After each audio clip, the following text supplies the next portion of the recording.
YouTube. Quinn Wade coming to y'all with that instant analysis on the San Antonio Spurs beating the Indiana Pacers on Analysis Playground on YouTube.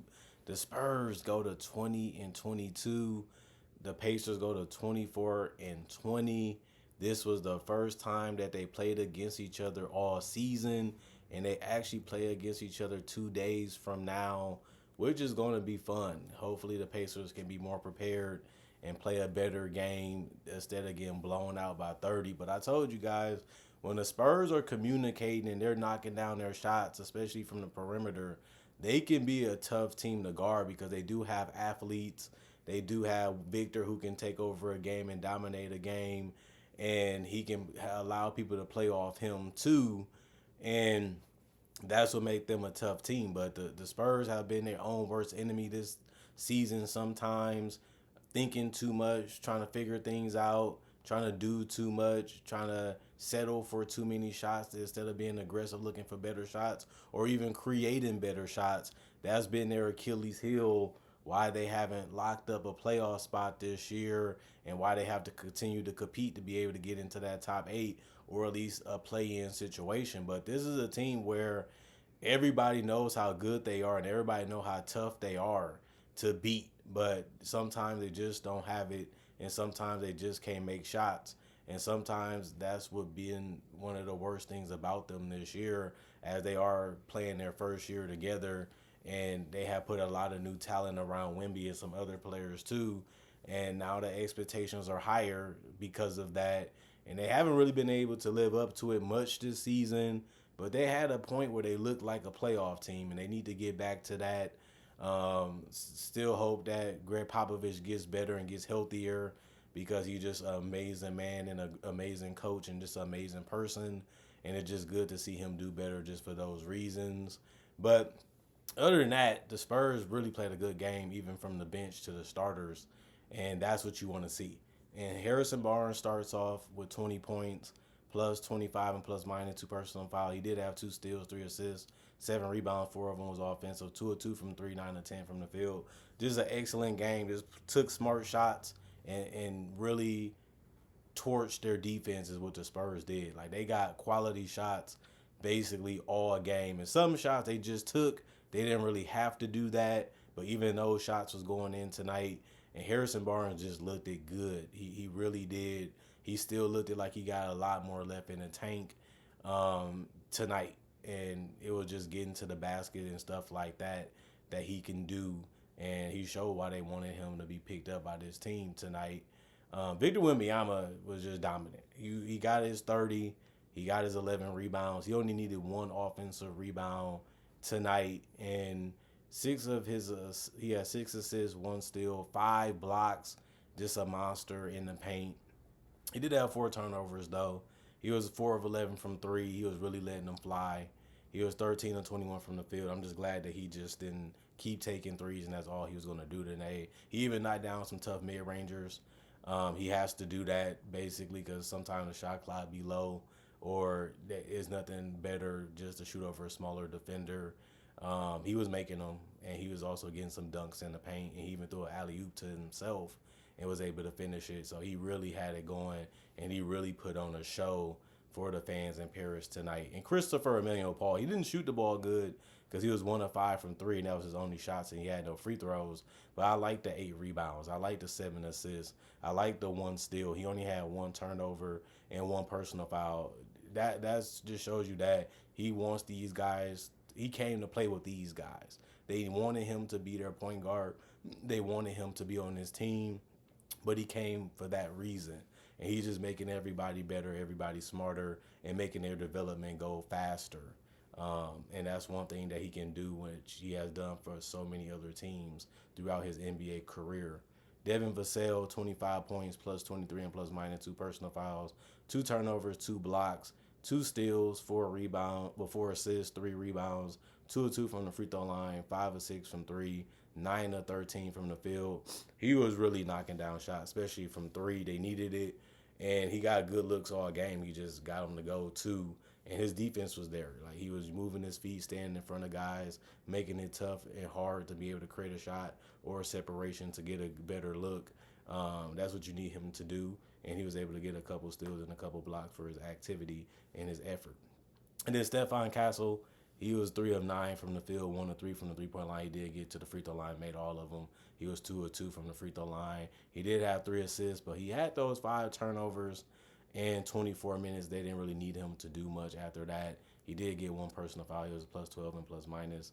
Zach Collins played 5 minutes because it was a blowout. He was 1 of 1 from the field. He had 1 rebound, 1 assist, plus 2 and plus minus 2 points. Sandro, he would play 11 minutes. He was 3 of 6 from the field. He was 0 of 1 from 3. He had 5 rebounds, 2 of them was offensive, 3 assists, 1 steal, 1 block, 1 personal foul, plus 2 and plus minus 6 points. Julian Champagny, he was 1 of 2 from 3. 2 of 4 from the field, 2 of 2 from the free throw line. He did have 6 rebounds, 2 of them was offensive, 1 assist. He also was a guy that got 2 turnovers and 2 personal fouls, plus 9 and plus minus 7 points. Jeremy Sohan was back, 6 of 9 from the field, 1 of 1 from 3, 9 rebounds, 3 was offensive, 3 assists, 1 turnover. He was a plus 12 and plus minus 13 points. He was just a good paint presence. He was all over the place when it comes to rebounds, and he also facilitated real well tonight when he played. He only played 18 minutes, and he did a lot. Keldon Johnson also played well. He was 4 of 8 from the field, 1 of 3 from the 3 point line. He had 3 rebounds, 1 was offensive. He also had 1 assist, 1 block, 1 turnover, 2 personal fouls. He was a plus 15 and plus minus. He finished for 9 points. Trey Jones came in and balled out, getting to the basket and stuff like that. 5 of 6 from the field. He was 1 of 1 from 3. He had 4 rebounds, 1 was offensive. He had 8 assists, which was real good. Set the tempo, set the pace, and just made good decisions with the ball in his hands. He had 1 steal, 1 block. He only had 2 turnovers today in those 18 minutes. 2 personal foul, plus 14 and plus minus 11 points. Malachi Branham played 5 minutes. He was 1 of 1 from the field, 1 of 1 from 3. He was plus 2 and plus minus 3 points. Blake Wesley played 5 minutes too. He was 0 of 1 from the field. He did get 3 assists and 1 steal, which you would take in those type of minutes. Plus 2 and plus minus no points. And in City, he played 5 minutes. He was 1 of 2 from the field. He did have 1 steal, 1 turnover, plus 2 and plus minus 2 points. And Charles Bassey didn't play, coach's decision. They was 58 of 96, 60% from the field. Like I said, they just blazed the heck out of the Pacers. It was close at first, and then the Spurs just opened up a nice lead in that third quarter, 30-29 in the first quarter, 30-28 in the second quarter, and 45-23 in that third quarter. And then they even outscored them in the fourth quarter, 35-30, and it was just a massacre at that point.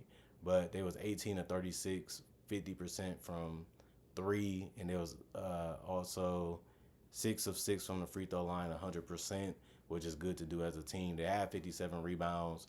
They actually had 43 assists. They had 10 steals and 10 blocks, 19 turnovers, and 13 personal fouls. This is a good game, just even taking care of the basketball as a team. And then the Indiana Pacers, they emptied their bench because they conceded, because this game just got out of hand for them. Pascal Siakam played a good game, though. He was 7 of 10 from the field, 2 of 2 from 3, 2 of 4 from the free throw line. He did have 4 rebounds. 1 of them was offensive. He had 6 assists, 1 block, 2 turnovers, 1 personal foul, minus 19 and plus minus 18 points. Miles Turner, he was scoring, but he didn't do it efficiently tonight. He was 5 of 17 from the field, 2 of 9 from 3. He just kept letting them go because they let him be open, and he kept finding a way to get open. They just didn't go down. 2 of 3 from the free throw line for him. He only had 3 rebounds, 1 steal, 2 personal fouls, minus 9 and plus minus 14 points. When you're starting bigs rebound that way, and then they didn't really play that hard defensively because the paint was basically open and the Spurs kept attacking it. And that's unfortunate for them because that was just an easy win for the Spurs because of that reason. Andrew Nembhard, he was 3 of 8 from the field, 0 of 3 from the 3 point line. He was 2 of 2 from the free throw line. He had 4 rebounds, 2 offensive rebounds, 8 assists, 3 steals, 1 turnover, 1 personal foul, minus 11 plus minus 8 points. Didn't have a bad game. He had an okay game because of the assists and because of the steals. and because he went out there and played as hard as he could, he just didn't have the jump shot going as much tonight. He played 27 minutes. Tyrese Halliburton playing 30. He was 5'11 from the field, hit some tough threes off the dribble, and he was 3 of 7 from three tonight. He did have 2 rebounds, 7 assists, and he was a minus 20 and plus minus. He finished with double figures, though, got 13 points. And then Benedict Mathurin was their best scorer, but he only played 25 minutes. He was 11 of 14 from the field, 2 of 5 from three rebounds, 2 was offensive, 2 steals, 1 block, 2 turnovers, 1 personal foul, minus 10 and plus minus 24 points. He led the Pacers in scoring tonight, and he's one of the guys they rely on, one of the guys that's going to score and make some tough shots, and he's going to put you in some tough situation if you're defending him, because he is really that good offensively, but he hasn't really been dominating games lately.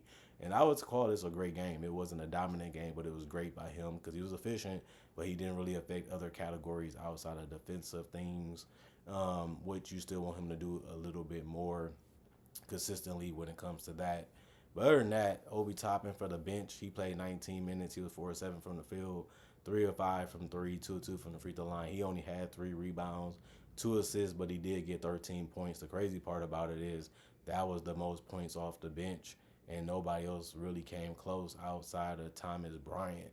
Jarris Walker, 12 minutes for him. He was 1 of 5 from the field, 0 of 3 from the three-point line. He did have 3 assists, 1 steal, 2 turnovers, 1 personal foul, minus 14 and plus minus 2 points. Johnny Furphy played 5 minutes. He had 2 rebounds and 1 personal foul, minus 2 and plus minus.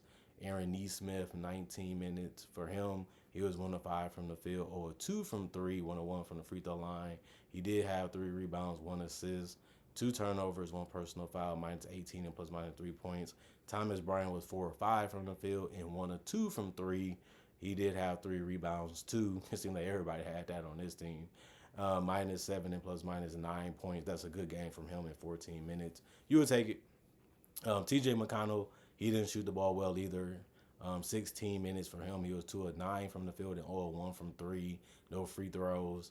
1 rebound, 4 assists, 2 steals, 1 turnover, minus 13 and plus minus. He finished with 4 points. Ray J. Dennis, 2 minutes. 1 rebound, 1 turnover, minus 4 and plus minus 0 points. And then Ben Shepherd, he was 1 of 6 from the field, 0 of 4 from three. He had 2 rebounds, 1 steal, 1 personal foul, minus 14 and plus minus 2 points. And James Johnson didn't play coach's decision. There was 44, 97, 45% from the field, 13 for 43, 30% from three, 9 of 12, 75% from the free throw line. They only was able to get 31 rebounds. They had 31 assists, 10 steals, 2 blocks, 11 turnovers, 9 personal fouls, which was really good. And they only had 110 points, which wasn't enough, honestly, for them to be able to win this game. But that's still a lot of points to be able to score against a team that was hot. So they got embarrassed. They got destroyed defensively. The Spurs learned a lot from themselves, hopefully, in this game. They did a lot of things right. They showed what type of team they can be. They showed what they can do at a highest level. And hopefully they have another game like this the next time they play, because I like what they did a lot. Got to the paint, didn't settle for jumpers, didn't take a crazy amount of threes like they usually do. That's really tough to make. And I like the fact that they was turning down good shots to get great shots. And I like the fact that they was creative offensively too as a team. They just didn't do the ordinary stuff. They did some tricks and some fun things too to wow the crowd, and they handled their business by blowing out the opponent that had in front of them. And now they got to look at some footage, find a lot of things that they can possibly do again, and find a way to do it, against the Pacers again, and then take that type of mentality to other games and other teams too. And hopefully they can just continue to dominate and try to find a way to win a couple more games in a row to get above 500 and possibly be able to lock in a 7th, 8th, or 6th seed in the Western Conference. They're not that far talent-wise for being able to be on the other team level, and that's the part that's fun for the Spurs is evolving and learning and growing and trying to figure out how to be better, how to be greater, how to work harder, and how to be smarter about the game of basketball. And that's what the Spurs have always been about, that Spurs culture. You know what I mean? And that's something that we never forgot, because the Spurs get the same reputation and the same love because they going about it the right way, they building about it the right way, and they're really mixing the right blend of young youth and veterans. They're not going all in this way, they're not going all in that way, because you need the right group of guys to get the best. You don't want to put rotten apples, in your roster, in your ideas. And that's something that I like about what they went in free agency and got the right guys that know how to be professionals, how to be good players, how to play their role, how to understand their role, and how to get the best out of these young guys that they're still trying to learn how to win, and they're still trying to learn how to do it together. And that's how you build a championship caliber culture like the Spurs. Easier said than done, and you have to do your part as an organization, and I feel like they have done that. And that's the fun part of watching the Spurs, is because they're doing so many things right in the early stages of building around Victor Wembanyama. And that's just going to be giving him the right impression, or making him feel like this is home for the rest of my career. And that's how they felt when they drafted him. And he's showing that he's living up to the potential and the hype that he has this season. Really a remarkable season for him. And if he can continue this, it's going to lead to multiple championships possibly. And that's what they wanted to get with him anyway. And you go into the right organization, and they're showing that so far. We'll see what happens in the future, though. But right now, you got to be happy if you're a Spurs fan. Even though you're 2 games under 500, that's not the worst situation to be in. Actually, it's a good situation to be in, because you are so young. You had a lot of guys in and out the lineup from the beginning to now. And at least they're starting to figure things out a lot more faster, a lot more quicker. And that's because of the veterans and the coaching staff, and also the organization for putting those guys around them from the jump coming into this season. So just a learning experience is all they're going through. And that's the fun part when you love the game and you're devoted to it. Comment, like, subscribe, share, hit the notification bell for more analysis. And if you're new to the channel, I do conversation videos just like this in different variety. Not only that, I also do breakdowns of legends, current legends, rookies, future stars, do mock drafts and draft coverage in general, and have so many other things that I do. I actually have over 3,000 videos already done on my YouTube channel. So if you're thinking about subscribing, you can binge watch them. You can enjoy them for what they are if you choose to. And you can see why so many people love and vouch for this channel, for the NBA content that I provide. Other than that, y'all stay blessed up. The weekend is almost here. Hope you guys enjoyed your work day. Thank you for putting me in your work day each and every day. Y'all keep coming back for more analysis. Y'all enjoying the analysis. Y'all appreciate it for what it is. And I'm glad about that, and I'm happy about that. And that's why this channel has been so strong when it comes to popularity, and when it comes to the love of the game of basketball. And so many people are spreading words about how good this channel is, how much they enjoy it, how much they love watching it. And they continue to like and share and keep the word of mouth going too. So that's all I can ask my fans to do anyway. I'm doing my part by giving y'all content that y'all enjoy, y'all want to see. That's what I'm supposed to do as a content creator, and I'm enjoying that too. And you guys are enjoying the content that I'm providing. Other than that, see you guys later today, hopefully with more analysis, and I'm going for now.